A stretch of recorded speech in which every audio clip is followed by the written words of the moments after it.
Hi students, in this video we are going to discuss about the topic sampling.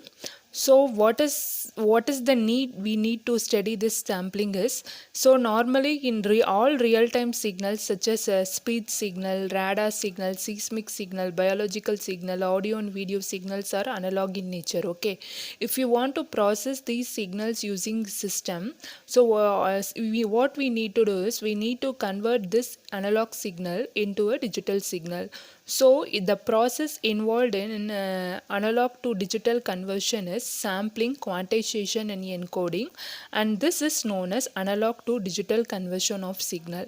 So first we will discuss about what is sampling, quantization and encoding, then later we will discuss in detail about sampling, because we are going to study only about this sampling process. Okay, so consider this is a signal, speech signal I am getting. Okay, so what I am going to do is I need to convert this speech signal into an analog signal into a digital signal. So the first process is sampling. So what I am going to do is I am going to take the samples from the signal. So how I'm going to take it, I'm going to take this samples at an equal interval of time. Okay, so I'm going to take samples at equal intervals of time. Okay, so that we can, if we reconstruct the samples, we can get the original signal. So these are all the sampling point. Okay, so this time duration is said to be Ts. So this is 1 Ts and this is 2 Ts, 3 Ts. Okay, like that it will go. Okay, so this is the sampling period Ts. Now consider this sample. So it is having the amplitude of greater than 1. Considered it is 1.1. Okay, so what I am going to do is I am going to take these values, these samples, instead of all these each and every time instant I'm going to take the value at Ts. Now at Ts the value is 1.1. Similarly at 2 Ts I'm going to consider this is somewhat at 1.9. Then I am going to take 3 Ts, it is somewhat equal to 2.2. So now this is what the sample, that is the amplitude values I have taken. Okay, so now what I have done in sampling is I have converted a continuous time signal into a discrete time signal. Okay, so here now each and every time instance I am having for 0.1 ts I am having some value in continuous time, 0.2 ts I am having values in continuous time, but in discrete time I am having value only at ts, 2 ts, 3 ts, 4 ts, 5 ts and 6 ts. Okay, now converting this continuous time signal into a discrete time signal is known as sampling. Okay, so in signals and system we are dealing only with continuous time and discrete time signal. Okay, so here so far we have discussed about these continuous time signal, and later in the next topic we will discuss about discrete time signal. Okay, so this process is known as sampling. Okay, now here in quantization, okay, next process is quantization. In quantization what we will do is we will make this to the nearest integer. Okay, we can either do this by rounding or truncation. Now I am going to perform rounding, since because if I want to represent in digital form I need to represent as a whole number.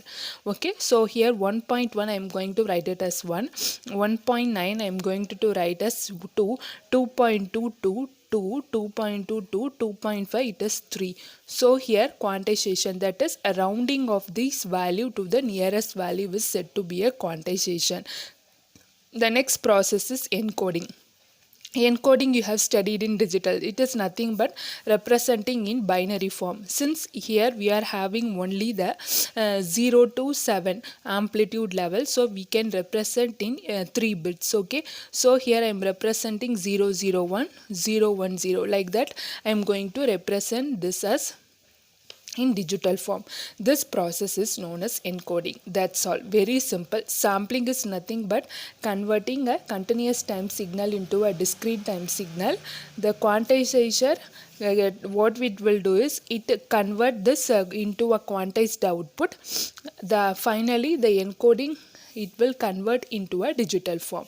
So this is the process involved in analog to digital conversion of the signal, but we are going to see here only concentrate on only sampling, because we are going to deal only with the discrete continuous time signal and the discrete time signal.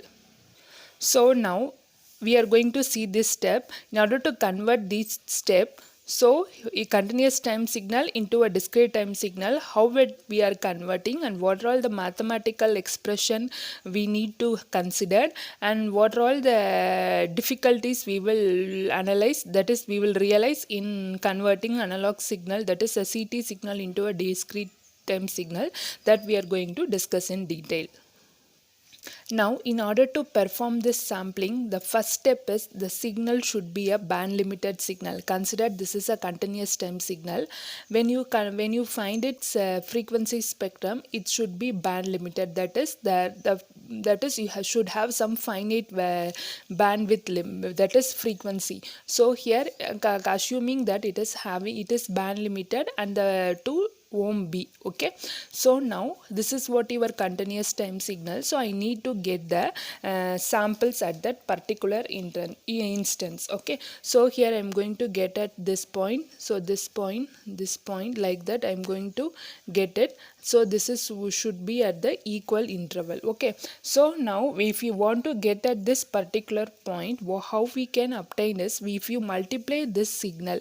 So consider this is a train of impulse. Okay, impulse will have an unit amplitude, right? So when you multiply with the unit impulse, so unit impulse will have a amplitude. Consider this amplitude is 1. So this is a train of impulse. I am going to multiply. So what is the significance of impulse? So this is the, consider this is the impulse at the origin.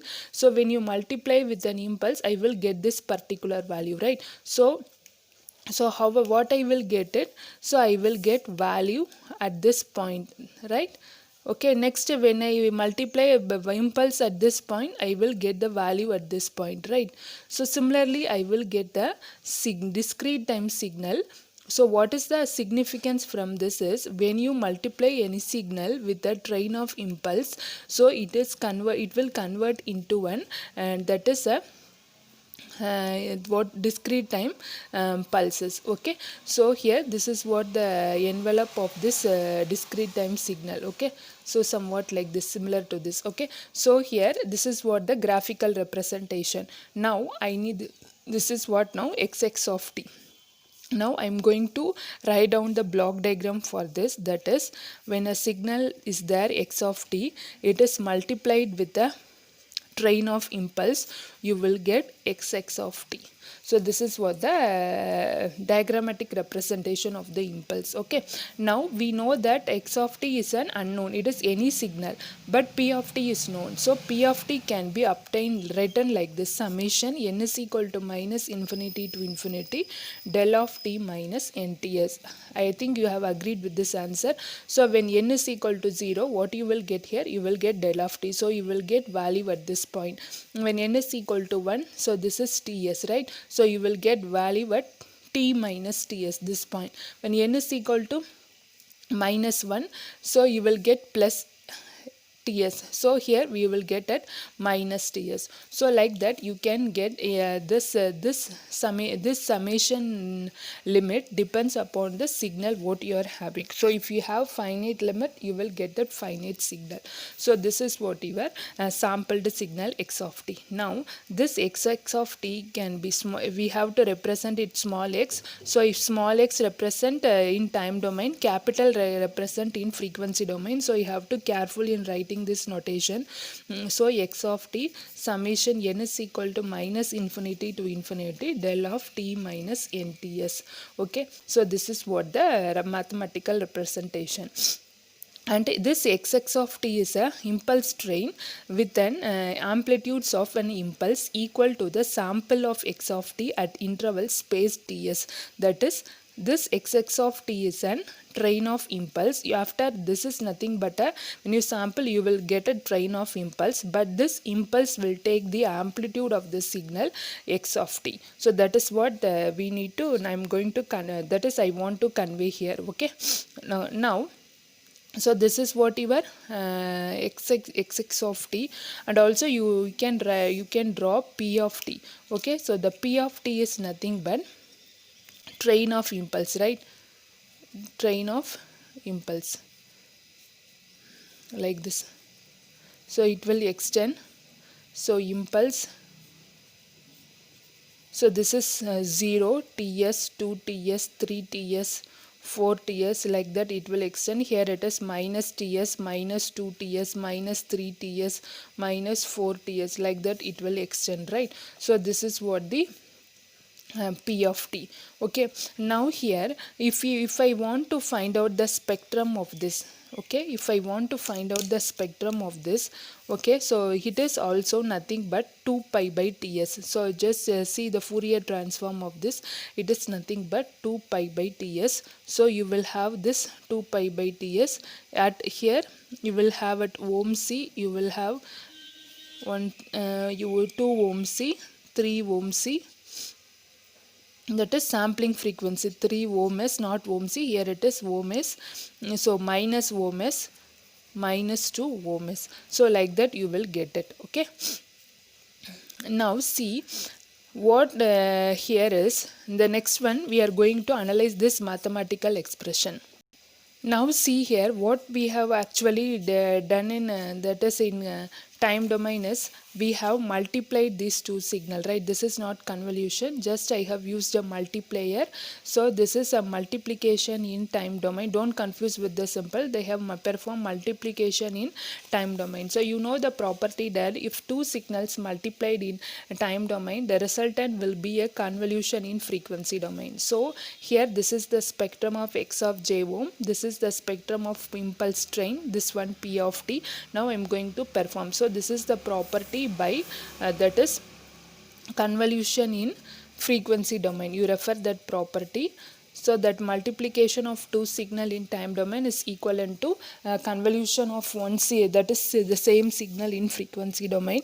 So now I am going to have this equation x of j ohm is equal to 1 by 2 pi x of j ohm convolution of 2 pi by ts summation k equal to minus infinity to plus infinity del of ohm minus k ohms. Okay, so this is what a spectrum of this impulse. So for this I have written this expression. So according to this property I have written in convolution formula, then cancelling these 2 pi, taking 1 by ts outside and writing this form. And also we know another property, if any signal multiply that is convolved or multiplied with impulse, so you will get that signal at that particular instant. Now I am multiplying with x of j ohm. So what I will get it, I will get this x that is spectrum at that particular instant. So I am rewriting this equation like this. Okay, so now this is what your, that is the spectrum of x of j ohm. Okay, now how will you get us the sampled spectrum is, that is first sample minus ohm b. So this is what ohm is. So this is the sampling frequency I am taking. So here you will get, because it is a band limited signal, so I am having that is xx of j ohm. So here you will get the original spectrum. So this is what the sampling frequency you have taken, where this ohm is nothing but 2 pi by ts, where ts is the sampling frequency. Okay, so ts is the sampling frequency. So if we want to sample this, that is the how we have to select the sampling frequency is, the sampling frequency should be greater than or equal to 2 ohm b. So right like this, when you find out the spectrum, what you will get, you will get ohm b minus of minus ohm b, right? Upper limit minus lower limit. So you will get 2 ohm b. So if you want to get this particular spectrum, this ohm should be greater than, right? This ohm should be greater than 2 ohm B in order to get the correct spectrum. Okay, so this is what the thing you need to, this is the condition, and this is said to be this Nyquist criteria or Nyquist theorem, we will say theorem. Okay, that is, in order to sample signal, the sampling frequency, here we will angular frequency we are representing. In general, we will represent the fs sampling frequency should be greater than twice the frequency of the input signal. Consider if I am having only one input, I can take twice. If I am having more than 2 signal in my input, so what I need to do is I need to choose the highest frequency. For example, in my input I am having 50 hertz. Okay, so I need to choose the sampling frequency fs should be greater than equal to 2 into 50. Okay, so here fs is equal to 100 hertz. Now my signal contain addition of 2 signal like this, 50 hertz plus 100 hertz. I'm having one sine waveform 1 and another having sine waveform 2. So this is having a frequency of 50 and this is having frequency of 100. So in this case we need to select the highest frequency. So here 2 into 100. So this is what the sampling frequency we need to choose is. So okay, this fs is nothing but 1 by Ts. Okay, understood? We know that this ohms is equal to 2 pi f, right? 2 pi fs 2 by Ts. So when you cancel this, what you will get, fs is equal to 1 by Ts. So like that you need to get this sample, that is the spectrum. So see here, it is ohms greater than 2 ohm B, that is 2 ohm B. So this ohms is greater than 2 ohm B. So you will get spectrum like this. Another spectrum you will have from here. Okay, so there is no overlap between this spectrum. So here when ohms is equal to 2 ohm B, you will get this spectrum. This is the spectrum and this spectrum will repeat. Okay, so this is for ohms is equal to 2 ohm B. So we have seen that if the input signal is a I will explain this after explaining this. Okay, so first we will see this. Okay, so this is what 1 by Ts.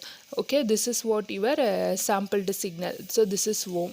Now consider when this ohms is less than 2 ohm B, what is the meaning is, so this is what your minus ohm B to plus ohm B, this is the spectrum. So normally the ideal spectrum will be like this, right?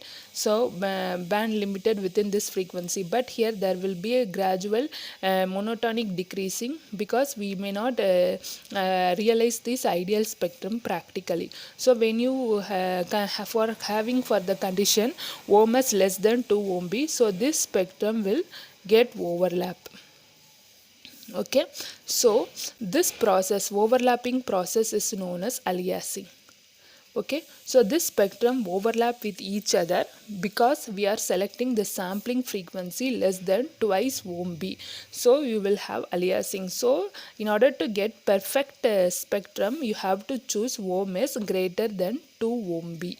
Okay, so this is what the Nyquist condition, Nyquist criteria. In general, the sampling frequency should be greater than twice the highest frequency component. So this is known as the Nyquist criteria for band limited signal. Just I want to explain this concept, that is time domain, relation between time domain and frequency domain. Consider if in time domain the signal is continuous, so what you will get the spectrum is, you will get the aperiodic spectrum. If the continuous time signal is periodic, you will get a discrete spectrum, that is aperiodic and discrete spectrum. So here it is a continuous and aperiodic. For continuous you will get a spectrum as aperiodic. For aperiodic in time domain you will get a continuous. Okay, so like that you will have this spectrum. So here we are getting continuous and periodic spectrum because our input signal is discrete and aperiodic. So we are getting periodic, this is periodic, repeating, right? Periodic and continuous spectrum. So this is the thing you need to remember here. The next step is reconstruction. So if you want to reconstruct the signal, that is again convert into continuous time. So if you sample with this condition, you can reconstruct it. So this reconstruction can be done by using with the help of ideal filter. So here this is the sampling step. So after the sampling, this is what your discrete time. So if you want to reconstruct, you can use the low pass filter. So this low pass filter should have this range, that is here this should have the spectrum like this. So minus cutoff frequency OMC to plus cutoff frequency, so TS. So this is what the spectrum. So here what we are going to do is, so here XR of J ohm is equal to XS of J ohm into HR of J ohm. So here it is a system. The output of the system XR of T is obtained by convolving the signal XX of T with HR of T. So this is what the convolution. If you want to find the system output, you have to perform convolution. So convolution of the signal in time domain will result in the multiplication of the signal in frequency domain. So I have represented its multiplication. So now here HR of J ohm I know, so I need to reconstruct the signal that is X R of T. So I need to reconstruct the signal XR of T. So for that, first I am going to find HR of T. So HR of T is equal to 1 by 2 pi inverse Fourier transform, 1 by 2 pi integral minus infinity to infinity. HR of this is nothing but X of T equal to 1 by 2 pi integral minus infinity to infinity X of J ohm e power J ohm T into D ohm. This formula, using this formula I have written for H. Okay, so here HR of J ohm is equal to TS. Now integrating this, I am getting this sine function. Either you can write as such and you can write in terms of sinc.